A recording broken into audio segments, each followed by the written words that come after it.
This class has certainly shown me that the material that's in Anne Klein's Knowing, Naming, and Negation, or the translation, whichever it is crucial. Yeah.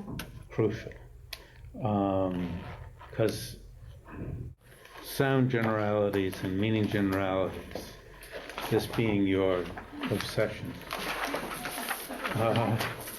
And it comes from having, I think your, not obsession, your identification comes from having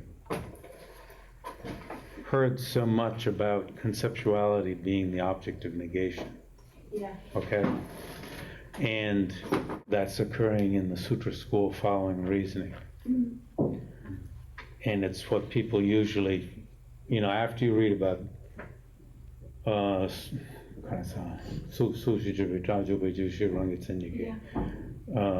Matruva or whatever, and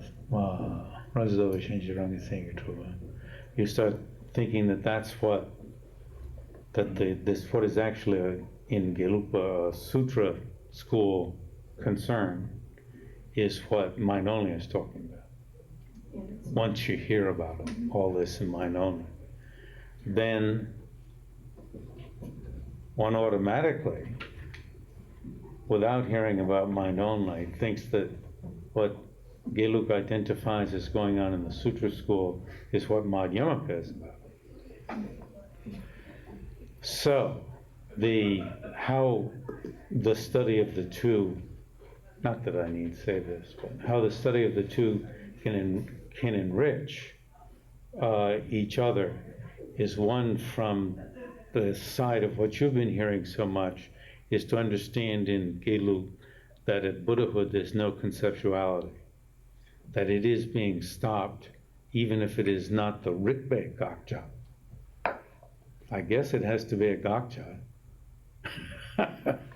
Something stopped, but not Rikbe Gakcha. But to get that message home on the Gelug side, so to speak, I don't see it as sides, but anyway. And then in the other direction,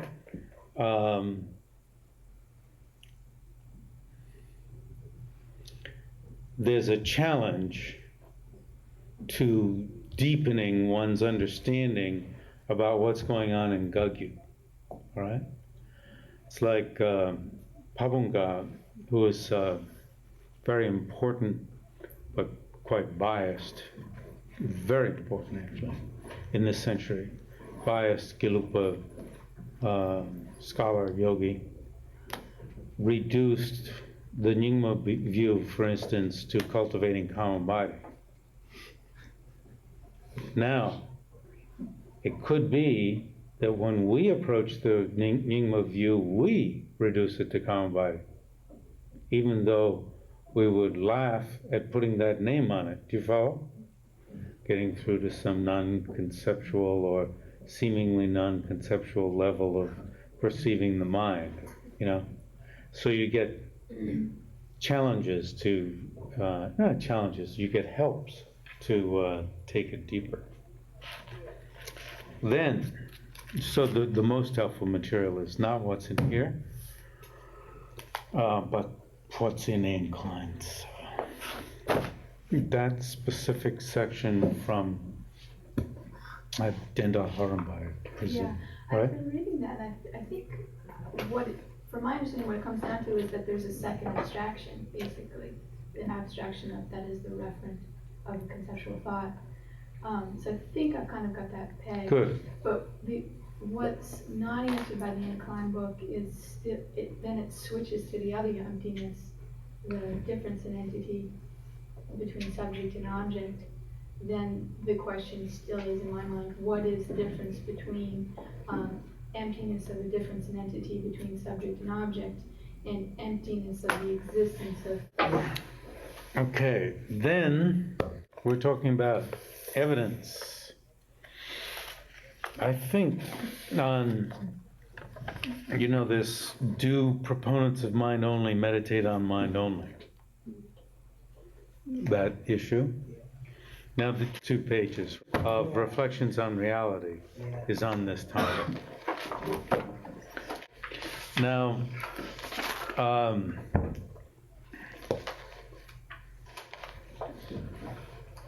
Jayan Sheba helped to find this Janga.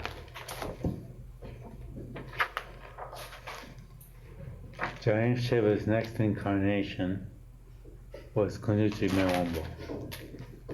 Kunjuchi Mewombo was the chief student of Jangya. One of Kunjuchi Mewombo's students was Kuntang. Jangya became very important in the Chinese court, the imperial court, right? So in Jangya, living in the capital, having, a lot of dealings with the emperor and so forth, and doing a lot of, vast Dharma activities in China and Mongolia. But being right there in China, the first chapter he wrote of his tenets book was on mind only. And in this tenets book on mind only, written in a Chinese setting, you see he's writing it in order to bring the great teaching to Beijing, to bring some of his message there. So I'm not saying he was overly influenced by being in Beijing, but that's where he was. And he's the one, right, who raises this notion that you're meditating on mind only, the sameness of entity of subject and object, rather than just the absence of difference of entity of subject and object. Absence of difference of entity of subject and object is a mere non-affirming negation, right? Whereas meditating on the fact that subject and object are the same entity, or you're meditating on the single entity of consciousness, right, is an affirming negative. Mind only. It's an affirming negation, in that only eliminates external objects, but you're meditating on mind as qualified with an absence of external objects. Does he say that Tsongkhapa says that? Well, he's positing that must be the case. So, therefore, Tsongkhapa must have understood that also? Yes. He's not saying, textually there's no evidence, but logically the next step from absence of difference is that he's not looking at anyone else's writings up to this point. I don't know on that. I've forgotten. And however, I presume he has evidence. For instance, in note B, in Reflections on Reality 428, it says, Guntang and Akulotra Gyatso call attention to evidence that the thoroughly established nature is not just a mere absence.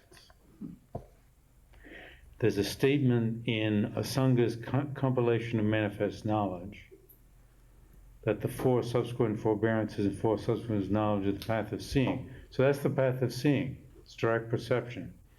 Have a consciousness as their object. Then they means Guntang and Akulotra Gyatso explain away this evidence.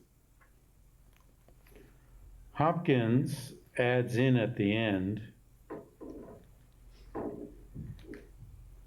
that they're squaring this, but they're squaring Asanga's statement here with his statement given on page, says described above.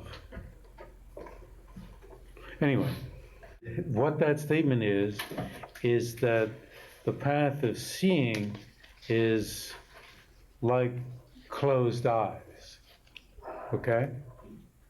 Now you could square, so you got two quotes. Path of seeing is like closed eyes. You got another statement that in the path of seeing you're apprehending mind.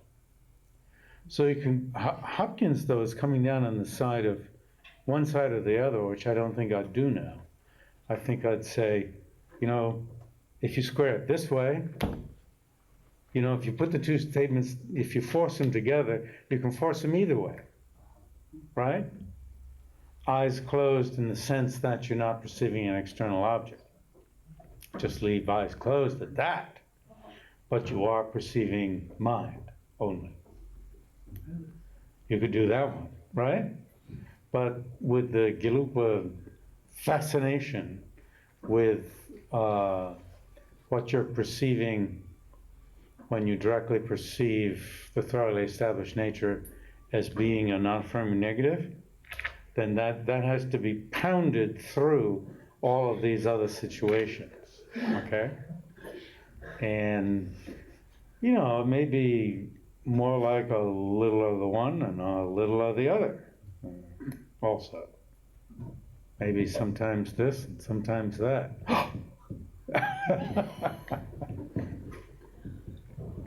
Or, and then the other, you know, then one has to show, as in the last, one can bring up evidence as is in the Dalai Lama's exposition in the last chapter of Kindness, Clarity, and Insight, that in Highest Yoga Tantra, there's a great deal of talk about the mind of clear light being the ultimate mind. So I asked Geshe Rabden, Dajin Rabden, as he had to become that after he passed away. I asked him what the clear light is, and he said in the context of Madhyamaka, it's an absence, a mere absence of inherent existence. Just beautiful. And I just, you know, mentally held my nose.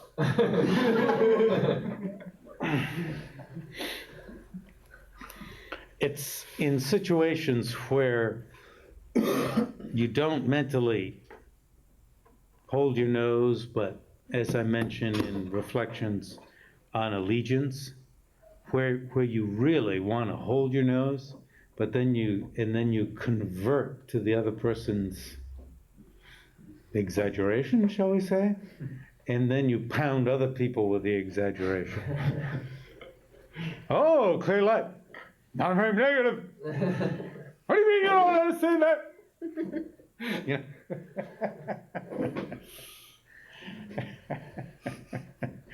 And you try to convert another generation to your own identification with the aggressor.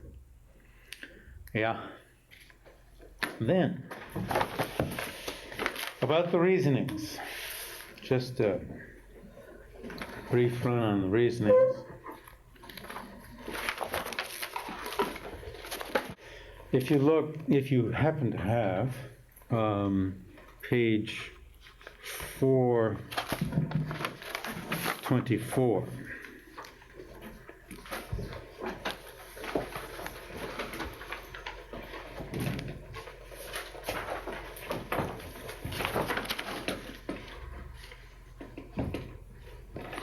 Now when it says, the root text is Jayansheva's Trumtat Himmel, the great exposition of tenets. And the root text is as hard to understand as it appears. I mean, if you eliminate the brackets, it's next to senseless. And it was a great lesson to me that Jayansheva wrote the root text and he wrote a commentary, because they seem so vastly different. So then it taught me how when you write a root text, you so radicalize it that, it's next to impossible to understand. Sometimes not. Chandrakirti's Madhyamakavatara is not that. It's written more in a prosy, open way. Now, on page 426, there's a summary.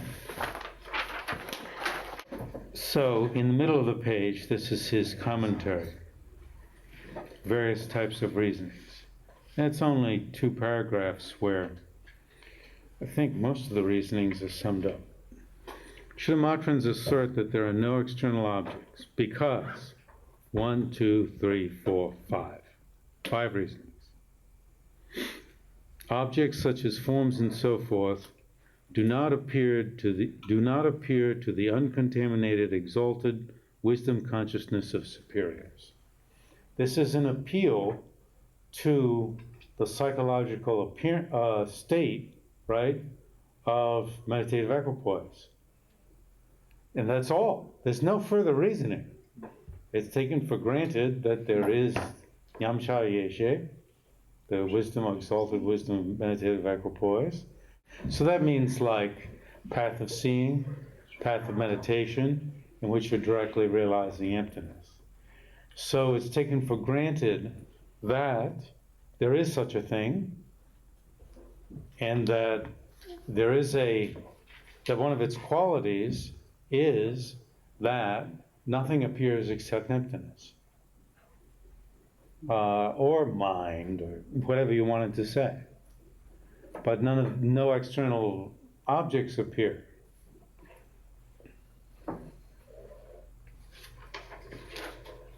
While you're in that meditative equipoise. Right. Well, because the meditative equipoise, the reasoning leading toward it, or because the meditative equipoise is concerned with whether there are external objects or not, its non-perception of them validates the non-existence of external objects in mind only. Objects will appear later, but they're not external objects. There's no such thing. Because what the whole process of developing meditative equipoise is concerned with whether or not there are external objects. So when you use these other reasonings and get to that state, then you're actually establishing that there are no external objects. In the consequent school, in meditative equipoise, there is no appearance of conventional objects. But what meditative equipoise is concerned with is whether there's inherent existence or not. So it's understanding that there's no inherent existence. It's not understanding that there are no conventional objects. That's the way the hair is split. So there's this state of, it's an appeal to the state of this fabulous cognition. And I think that despite all the talk about reasoning, in many ways, this is the fundament, the great yogic states of India.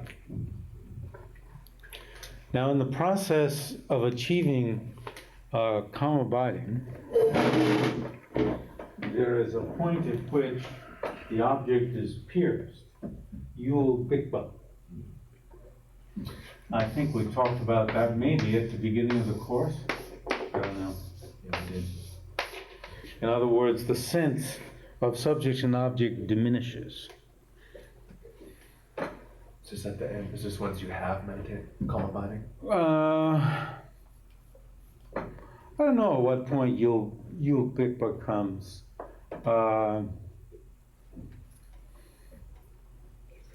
I don't think it takes getting to calm by myself.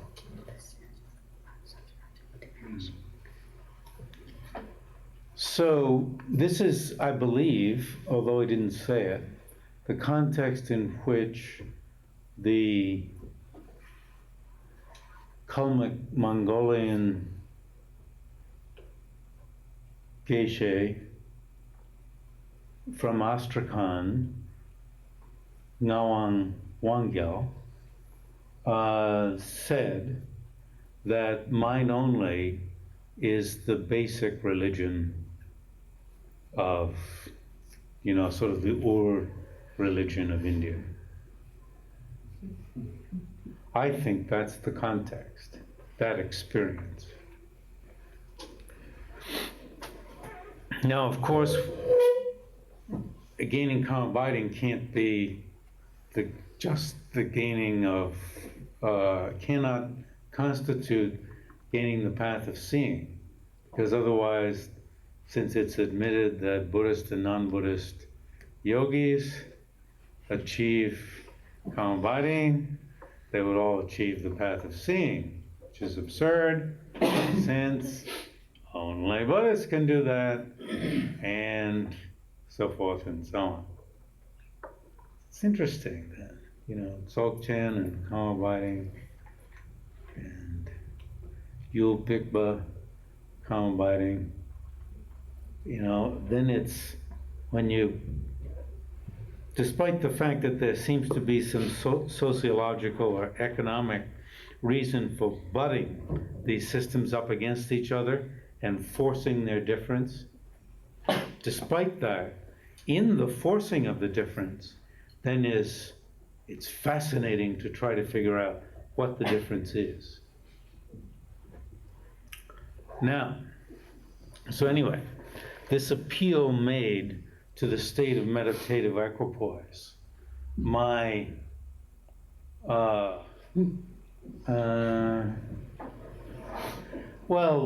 was taught by Ngawang Lekden, the Kinsor, former abbot emeritus of the Gyume Tatsang. And he was just fabulous. It's like grand, almost like grand theater in many ways. And grand theater within being very small. And he must have mentioned to me about Nyamcha Yeshe and Chula Chu Shakwadabu, 3, 4, 5,000 times. You see, that message, which is not reasoning, right? It's telling you about something. And that seems to be what the Sutra Unraveling, not seems to be, it's what the Sutra Unraveling, the thought does in its first 4 chapters, which in the Chinese translation is treated as 1 chapter on the ultimate. You're told about the ultimate, that in this state, all phenomena are of one taste. Chur Tamche Ro Chikwa. And it talks about many different, Hinayanas as Hinayana teaching as being of many, a multitude of phenomena.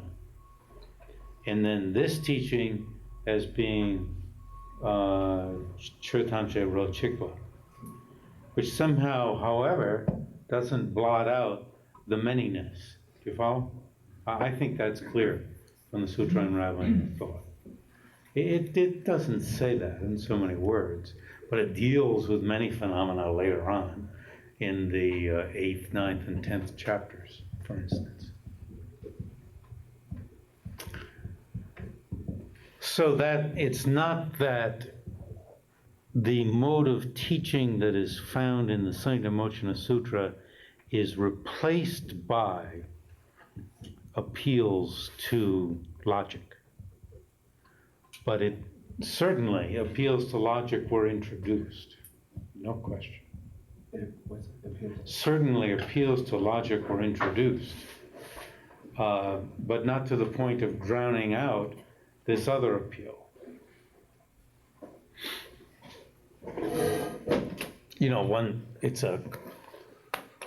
when there is a paradigm change, you always have to watch to see if the old paradigm is maintained. The old paradigm assumes the new, or the new somehow maintains the old. Just as in Tibet, the Vedic paradigm of ritual and magic is, which was supposedly passed beyond in the Upanishadic period, is certainly not passed beyond. It's maintained within this new paradigm, or whether it was the old paradigm that accepted the new, or the new the old. In any case, they're both very strongly still there. Now, the type of work we've been doing is one-sided, very one-sided. Okay, so it's very interesting even that Giant Sheba and then Ngawang Belden list this as the first of the reasons. They don't, I just sort of tack it on the end to pay homage to the fact that it was there in India.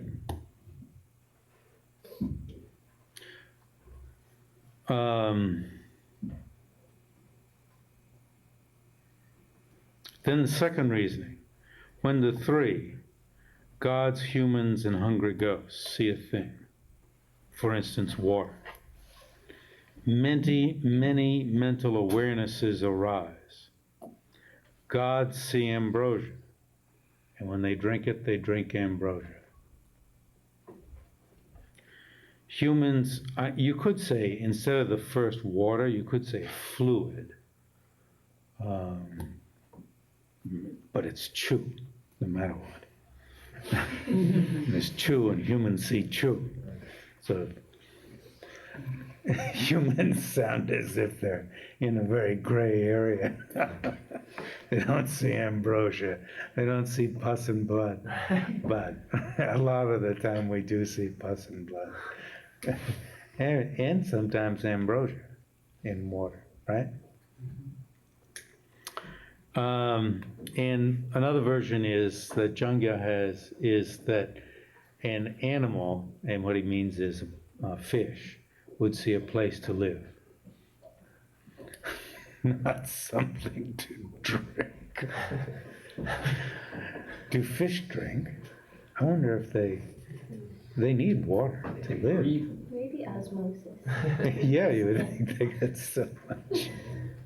You know, last night on Nightline, they were showing all these bacteria that are in the center, that are throughout rocks, and that are throughout rocks way the hell down there.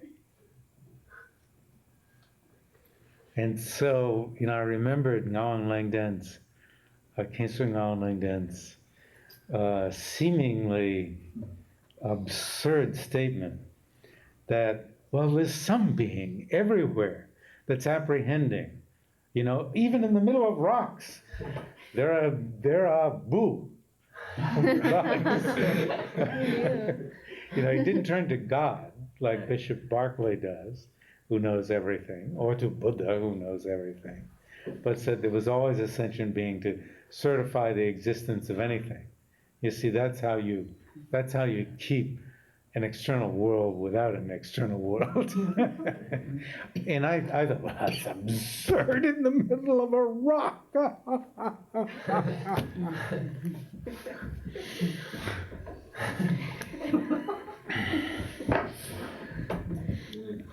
Then, when one person is simultaneously, the third reasoning, is simultaneously seen by enemies and friends, the pleasant and the unpleasant, or a sense of pleasant and unpleasant, arise together, right?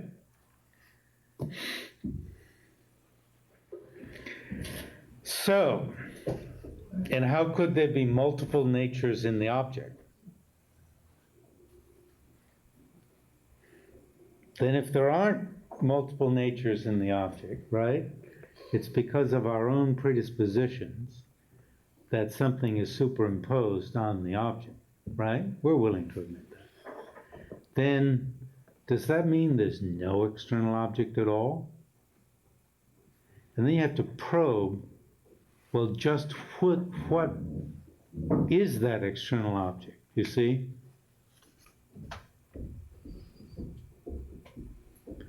What features does it have and so forth that wouldn't be superimpositions? And so you look to, I believe it's Locke, John Locke, and he puts that there's some like external substance. I don't think he tells you much about what it is. I'd be very interested. Or look into it all with any of these people is what are their reasonings and what are these reasonings? What kind of reasonings do they use? What kind of reasonings do these people use? I think some of them are going to be rather similar. Maybe like with Locke, the conclusions drawn will be different. Locke will leave some basic substance that's there. You sort of wonder. So it's just blobs, like our bodies are all blobs around the room. And the wall is sort of a blob that's flatter.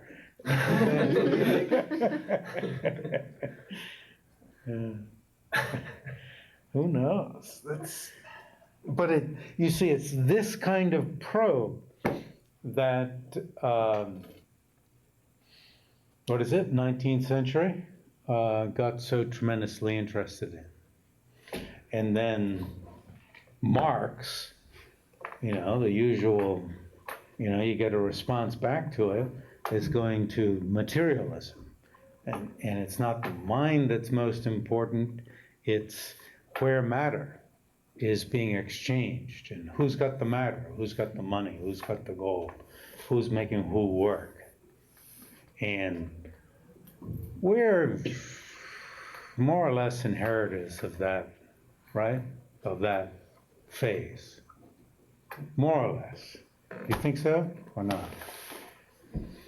Yeah, maybe we go through phases, right? Marx turned me on for a while. Shows you what's, a lot of things that are going on in society and economics and deprivation and poverty and starving and live it up. The live it up style of people who have too much political influence and so forth.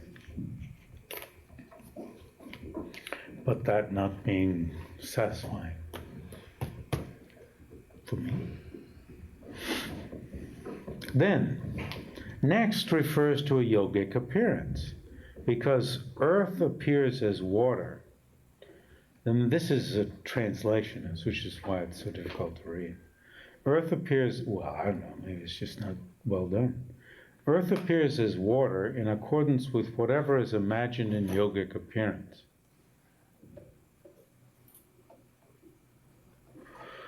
So there are meditations called the earth totality.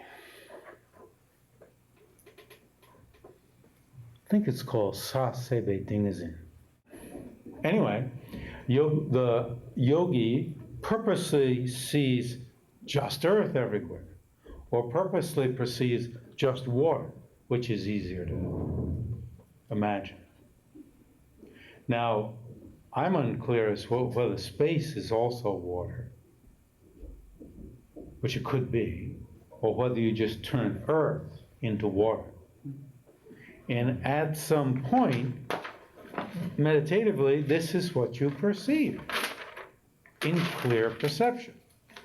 Instead of perceiving earth, you perceive water, or you perceive space. I think in Hinayana there's a fire one too. Is it fire? Yeah, Alan was telling me. Yeah, it's these four. Sa-seva, chu-seva, me-seva, Yeah, he said there's actually a device that people use, like where they'll cut out a square and use cardboard. Yeah, that's what it is. They'll like focus on the fire through the square and then go into their meditation or something. Oh, really? Yeah. Just look at that particular thing to get that image, Yeah. and then fill it everywhere. I'd love to know whether, I mean, it's easy to imagine fire everywhere. Even even water. Not by easy, but space. Earth a little bit bothers me. Sort of choking. Where am I? You know? The others, you can imagine that your consciousness is fire, right? So anyway, it's appealing to this yogic experience that this merely can be done indicates that there are no external objects. Now, it would be a challenge, I think, to my perception that there are external objects if I could perceive something in place of anything and everything. It would be a challenge. Rather than saying that it proves it, it would be food for thought. Just as in dreams, when you have a dream where you challenge whether this is a dream or not and decide it's an external object, that challenges external objects when you wake up, and then you give in to the usual humdrum and say, well, what the hell can I do?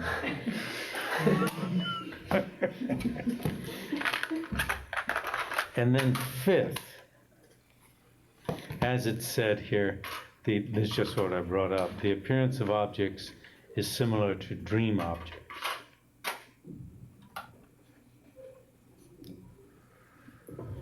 And then it goes on to talk about I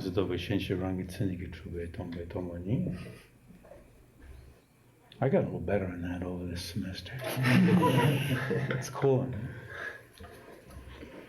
That's why in learning so many different definitions and in learning to say them fast, that helps with all sorts of language. Then George mentioned the important reasoning for Dharmakīrti. The eye consciousness that sees chocolate, when you first see it, you can probably afterwards remember the eye consciousness because it's sort of different, and there's many things attached to it. You remember not only the chocolate, but you remember the eye consciousness seeing the chocolate. So thus, there has to be a consciousness that is, how do you remember the object? Because there's a consciousness seeing it. You can't remember it otherwise. How do you remember the consciousness that sees it, really remembers it? Not just thinking, well, geez, I must have had an eye consciousness seeing it because I saw it, But you actually remember the eye consciousness. So there must be a consciousness perceiving the eye consciousness. Now, however you talk about it, you can't get it entirely separate from the eye consciousness, right? And yet it has to sort of somehow be in the nature of the eye consciousness, in a sense, to know itself, in very rough language. But with Gelugpa conceptual vocabulary, of course, these are going to end up as Mikshe and Mikshe Tsimbe Ranrik. Now, this reasoning is called mnyam, the definiteness of simultaneous observation.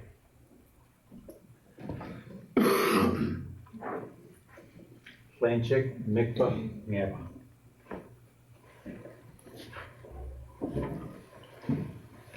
An observation here could even mean certification, the definiteness of simultaneous certification. Now, at the same time as the object is mikt, right, observed, the consciousness is being observed. And that's why we remember both the object and the subject. Now, so you say,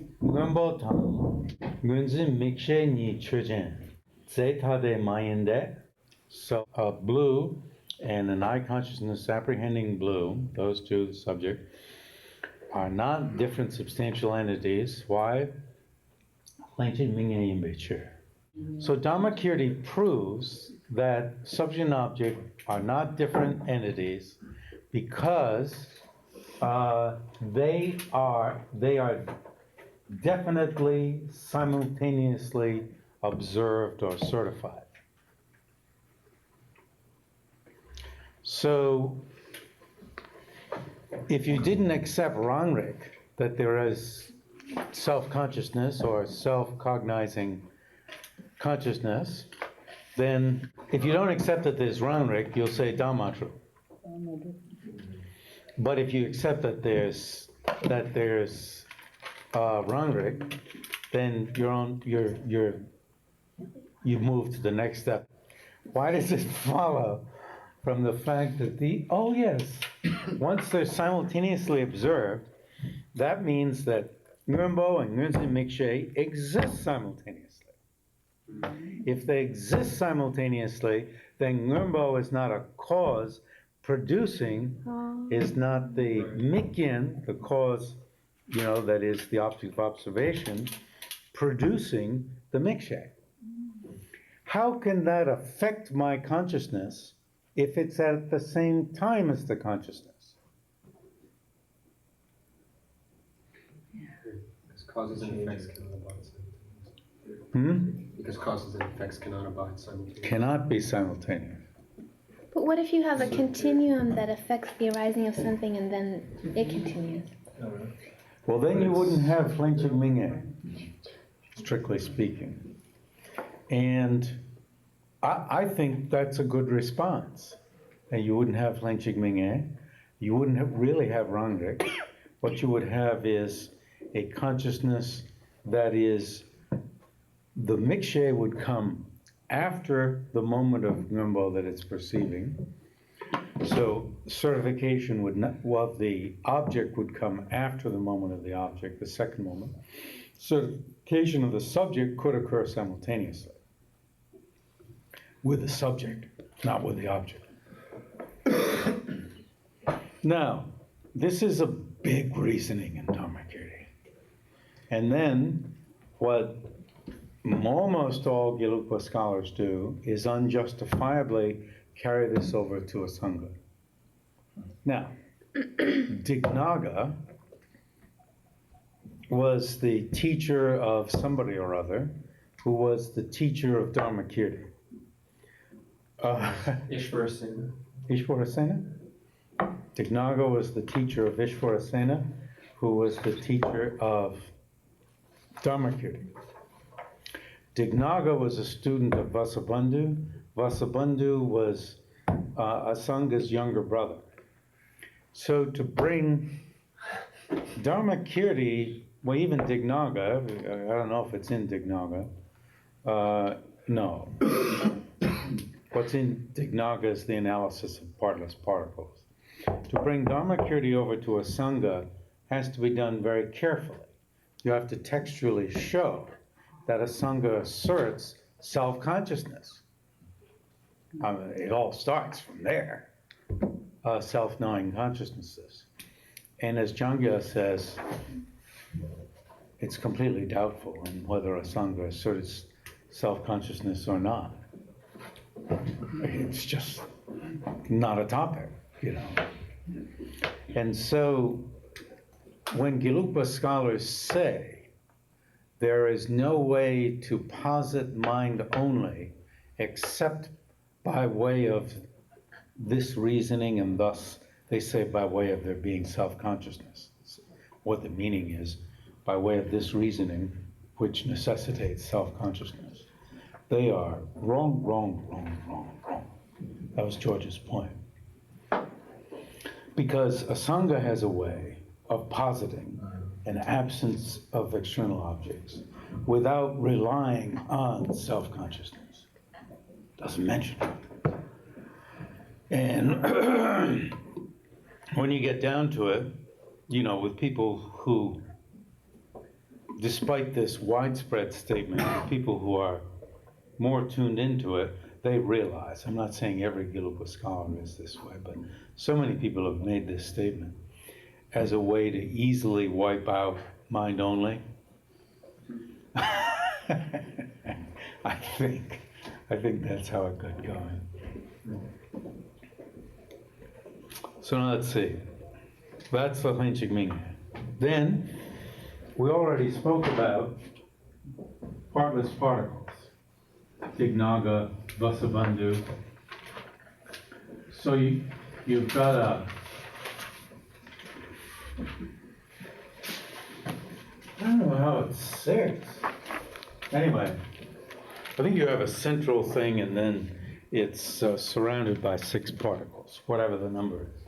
And we got 4 there and then top and bottom. Does that middle particle have parts or not? That's the question. And some people hold it doesn't. And those are the building blocks of the external world. And so the absurdity is easy. That then this side that faces this particle, or is attached even to this particle, would be the same as this side that is attached to this particle. Thus, this tiny particle would have to be where this one is. This one would have to be where this one is. This one would have to be where this one is. It all have to be in the same space, occupying the same space, and thus there couldn't be anything of size, just of the size of a partless particle.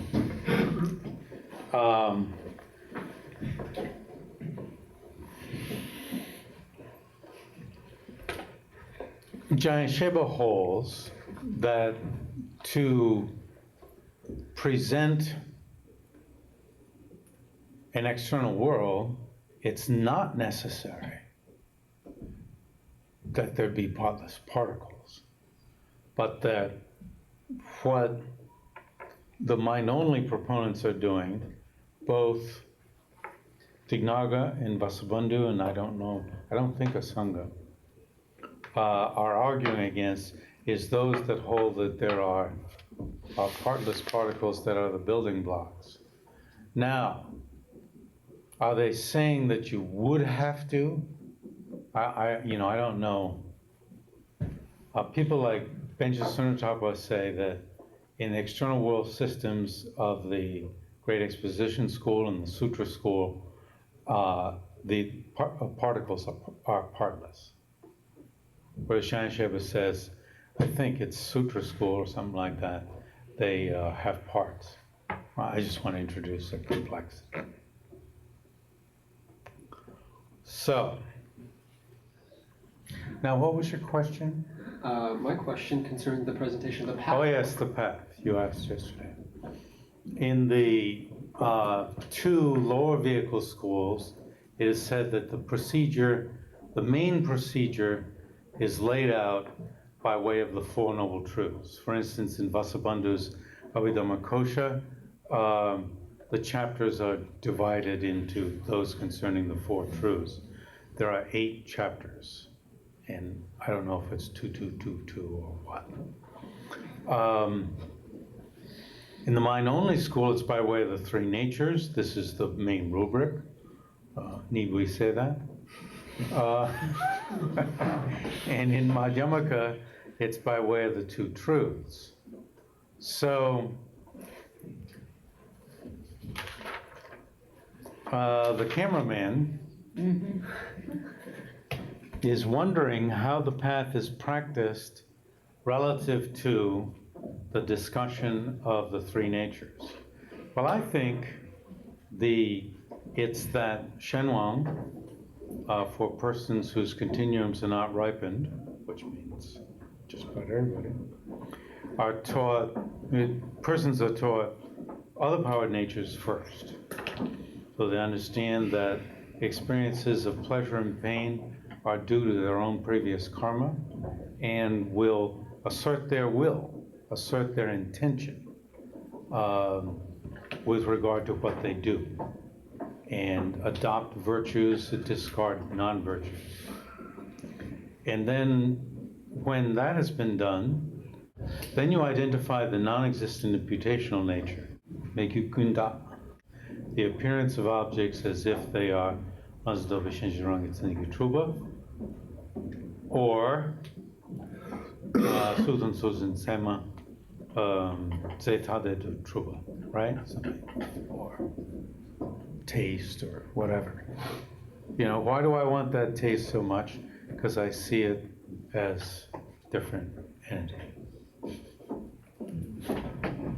Nevertheless. Then one reflects on reasonings. Any of these reasonings, and I think also develop some experience through the process of cultivating calm abiding, of the mind piercing the object, frankly. I would add that.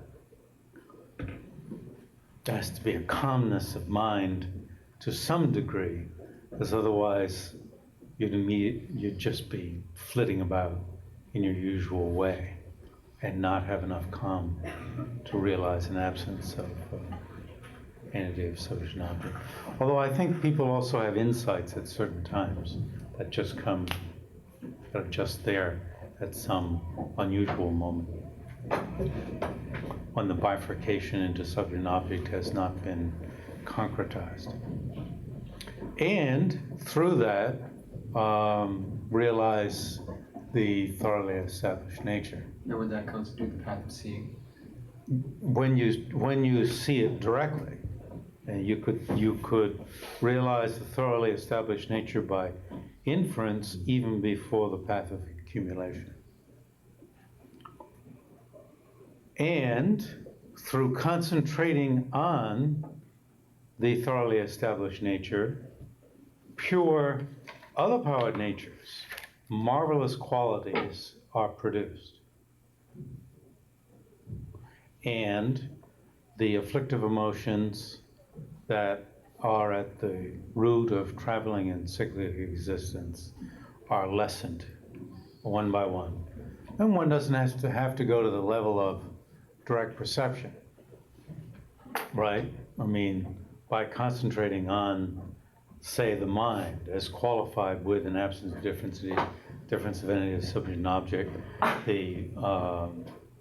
the construction of an external world that is desired or hated is removed, and is lessened. And it's so hard, isn't it? When you think of that. Oh, so terribly hard.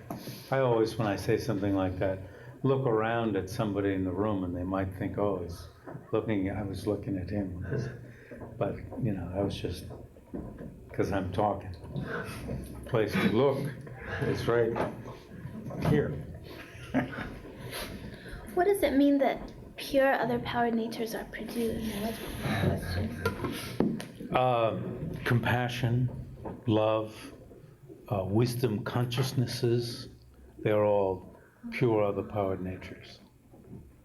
The marvelous qualities of the 10 bodhisattva grounds, but actually they're a little boring in that they seem more numerological than anything else.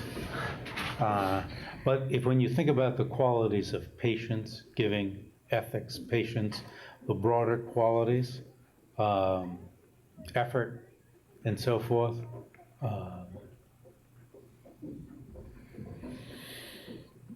no question. Anyway. Is there a place where we can read about that in more detail?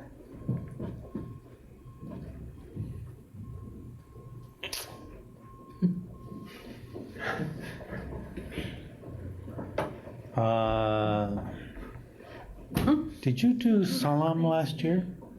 No, I wasn't here. Yes. You're in second year or third year? Second. I guess. Second year. So you'll be doing salam in the spring, and you'll bring this material over to salam, and you'll understand. But that's a Swatantrika presentation. So? And that's after the paper. Duh! How are you going to get the Chinomacho presentation? That's what I'm asking is, how does it accord, the Chinomacho 3 inches, how do they accord with the 5 paths? accord with the 5 paths. It's very easy, duh. This will be the last moment on the tape. True personality comes out. Trying to finish it on a light note, but it comes out. Can't be suppressed through. When you directly perceive the thoroughly established nature, you ascend to the path of seeing. Right. When you get to the point where, through directly perceiving the thoroughly established nature, some of the innate obstructions are begun to be removed. Actually, in the Chinomacho case, both the innate afflictive obstructions and the obstructions to omniscience, I believe. I think so. Then you are on the path of meditation. And those on various levels are overcome through the path of meditation. Then at that point, when within perceiving the emptiness of difference of subject and object, you can also directly perceive, I'm even going like this, forms and so forth, then you've arrived at the 5th path, the path of no more learning. And what are those forms in terms of other power? Are they other powered natures? Are they imputational natures, existent imputational natures? They would be other powered natures. From one's own point of view, this is as Buddhahood, right? It would be from one's own point of view, only pure other powered natures. But from the point of view of knowing others' minds and wanting to help them, you would also perceive impure other powered natures. And because existent imputational natures exist, you would perceive them. And the appearance of non-existent imputational natures, the appearance exists, you see. Right. You would perceive due to the fact that you're perceiving other person's minds. That was a good question, wasn't it? A grand finale. Finale. That was nice. Thank you. Thank you.